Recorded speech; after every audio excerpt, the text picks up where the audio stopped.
مجدد الفسانی، آپ سلسلہ عالیہ نقشبندیہ کے عظیم پیشوا ہیں۔ نام کیا ہے؟ احمد۔ کنیت کیا ہے؟ ابو البرکات۔ لقب کیا ہے؟ بدر الدین۔ دنیا میں کہاں تشریف لائے؟ ہند کا ایک شہر ہے، ایک مقام ہے سرہند۔ 971 سنہ ہجری، عیسوی تاریخ کیا تھی؟ 1563۔ اور سبحان اللہ، آپ فاروقی ہیں، میرے آقا فاروق اعظم رضی اللہ عنہ کی اولاد پاک سے ہیں۔ فرائض کے بعد نوافل سے بڑی محبت تھی۔ فرمایا کرتے کہ فقیر کو عبادت نافلہ خصوصاً نفل نمازوں کی توفیق اپنے والد بزرگوار سے ملی ہے۔ علم و علماء کی اہمیت بیان کرتے، کسی طالب علم میں کمی یا سستی دیکھتے تو بہت پیار سے، بہت اچھے انداز سے آپ اصلاح فرماتے۔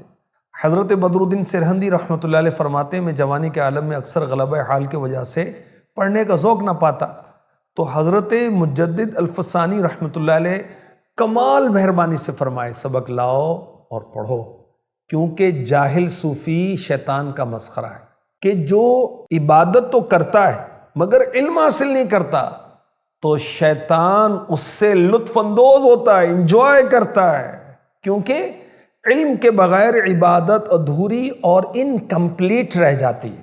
مجدد الفسانی رحمۃ اللہ علیہ امام اعظم ابو حنیفہ رحمۃ اللہ علیہ کے مقلد حنفی، اور امام اعظم کی شان بیان کرتے کہ بزرگوں میں بزرگ ترین امام اجل پیشوائے اکمل ابو حنیفہ رحمۃ اللہ علیہ کے بارے میں کیا لکھوں۔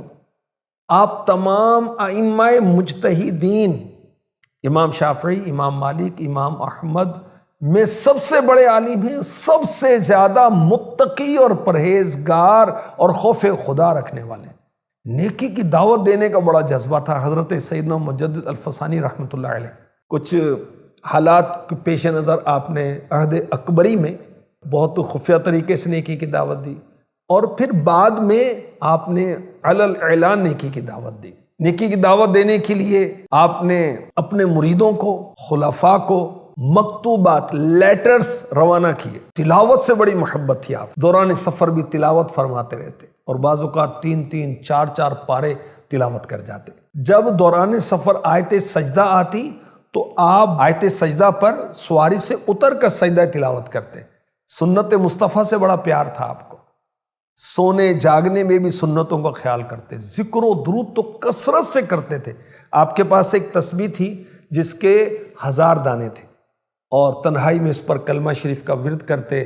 شب جمعہ کو خاص طور پر مریدوں کے ساتھ بیٹھ کر اسی تسبیح پر 1000 مرتبہ درود شریف پڑھا کرتے۔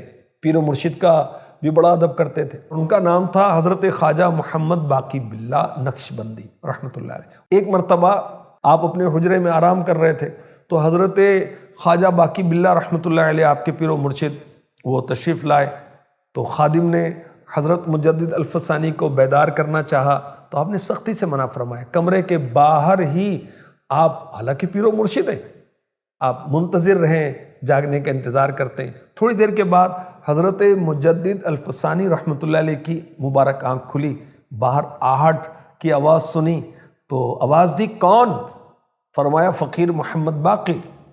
پیر و مرشد فوراً بے قرار ہو کر باہر آئے، اور باہر آ کر نہایت عاجزی انکساری کے ساتھ پیر و مرشد کے سامنے با ادب ہو کر بیٹھ گئے۔